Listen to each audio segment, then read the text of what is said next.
बिस्मिल्लाहिर्रहमानिर्रहीम।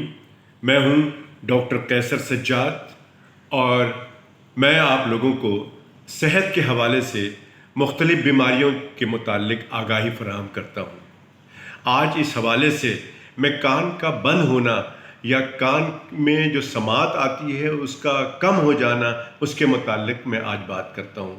इसकी सबसे मेन वजह जो है, बहुत सारी वजूहात हैं, लेकिन जो बहुत कॉमन वजह है वो है वैक्स का हो जाना, कान के अंदर वैक्स का होना, यानी कि कान के अंदर मैल का जमा होना या कान के अंदर कचरा जमा हो जाता है, लोग अमूमन ये कहते हैं।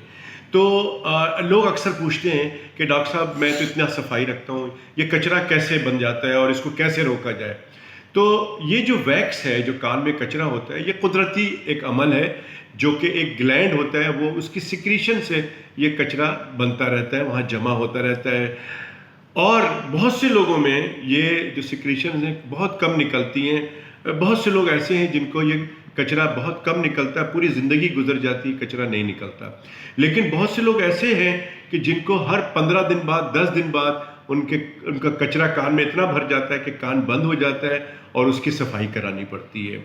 तो वैक्स जो है कोई बीमारी नहीं है, लेकिन एक परेशानी ज़रूर होती है कि कान की समात कम हो जाती है, तो इसको साफ़ करना ज़रूरी है। इसमें अक्सर ये भी देखा गया है कि लोग आते हैं कि डॉक्टर साहब 15 दिन से मेरा कान बंद है और इसमें कचरा है, डॉक्टर साहब इसकी सफाई कर दें। जब मैं एग्ज़ामिन करता हूं तो उसमें कोई कचरा नहीं होता है। हाँ, ये ज़रूर है कि जो पर्दा है वो पर्दा थोड़ा सा सिकुड़ जाता है, रिट्रैक्ट हो जाता है, और उसकी वजह नज़ला ज़ुकाम होता है, जो कि बाज़ लोगों को पता भी नहीं चलता नज़ला ज़ुकाम का। और बाज़ लोग कहते हैं हाँ डॉक्टर साहब 2 हफ्ते पहले मुझे बहुत शदीद नज़ला भी हुआ था। तो उसकी वजह से भी सेम सिम्टम होता है, कान बंद बंद सा लगता है और बहुत अजीब सी तबीयत होती है।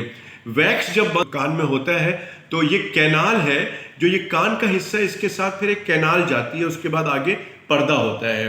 तो आप ये तस्वीर में देख सकते हैं कि कैनाल ये जा रहा है और ये पर्दा है। तो इन कैनाल के दरमियान, इस पर्दा और ये जो कान का जो बाहर का इसका सुराख है, इसके दरमियान ये वैक्स जमा होता है।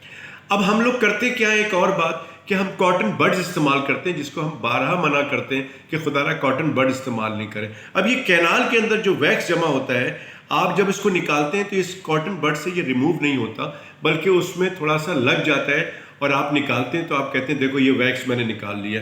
इनफैक्ट होता ये है कि ये वैक्स पीछे चला जाता है और पर्दे तक जाके ये वहाँ पे जमा होता रहता है। आप फिर दोबारा करते हैं, फिर ये आगे जाता है। तो बाज़ दफ़ा तो लोग इसको पर्दे को फाड़ भी देते हैं और बाज़ दफ़ा ये वहाँ जमा होते होते इतना सख्त हो जाता है कि middle of the night severe pain होता है।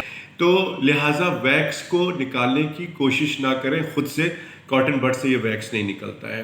तो पहले तो ये समझना है कि ये वैक्स कोई बीमारी नहीं है, लेकिन इसकी किसी लोगों को, जिन लोगों को ये बार बार होता है, उनके लिए ज़रूरी है कि वो डॉक्टर्स को हर 6 महीने बाद या 3 महीने बाद, जैसे आप समझते हैं कि उनको हर 15 दिन बाद बन जाता है, तो आपको वो करना चाहिए, इसको एग्ज़ामिन कराना चाहिए।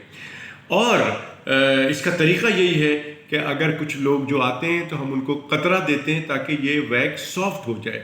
सॉफ्ट करने के लिए, नरम करने के लिए कतरा डाला जाता है और बेतहाशा कतरा डाला जाता है, उसका कोई नुकसान नहीं है।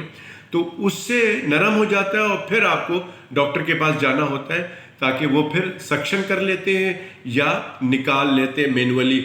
मैं पर्सनली तौर पे समझता हूँ कि धुलवाना नहीं चाहिए कान को। कान को जो लोग धुलवाते हैं उसमें ख़तरा ये होता है कि कान का पर्दा फट सकता है। तो लिहाजा जो क्वालिफाइड ENT के डॉक्टर्स हैं उनके पास जाइए, वो आपको मशवरा देंगे कि अगर कान में वैक्स है, कान का जो बंद होने की शिकायत अगर वैक्स है, तो वो आपको हार्ड वैक्स है तो नरम करने की दवा देंगे और उसके बाद उसको आपको 2-4 दिन बाद बुलाकर उससे सफाई कर देंगे। फिर आपका कान खुल जाएगा और आपको नॉर्मल फील होगा। तो ये तरीक़ेकार है। कभी भी आप डॉक्टर से ज़िद ना करें या डॉक्टर की बात पे अमल ना करें, तो फिर ये कचरा बहुत ज़्यादा सख्त हो जाता है। और बाज़ लोग क्या होता है कि ये समझते हैं कि नहीं कचरा ही है, डॉक्टर ने निकाला नहीं है, और कुछ डिफरेंट लोगों से जाके ओपिनियन लेते हैं और अतायत करते हैं, मेडिकल स्टोर से ले लेते हैं कि नहीं कचरा है, डॉक्टर ने निकाला नहीं। और इनफैक्ट वो होता ये है कि ट्यूब आपकी ब्लॉक होती है नज़ले की वजह से, जिसको हम स्टेशन ट्यूब कहते हैं, और पर्दा सुकड़ जाता है। तो फिर अगर उसका इलाज प्रॉपर नहीं किया गया जो आपको डॉक्टर बता रहा है, तो आगे चल के हमें آلہ سماعت لگانا پڑتا ہے. تو میں سمجھتا ہوں کہ یہ چھوٹی سی بات ہے لیکن یہ بہت پریشان کن ہے. تو کچرا کا علاج ضرور کرایا کریں. آپ کا کان کیوں بند ہو رہا ہے اس کی وجہ ضرور معلوم کریں اور اس کا علاج کرائیں. اگلے پروگرام تک کے لیے مجھے اجازت دیجیے. خدا حافظ.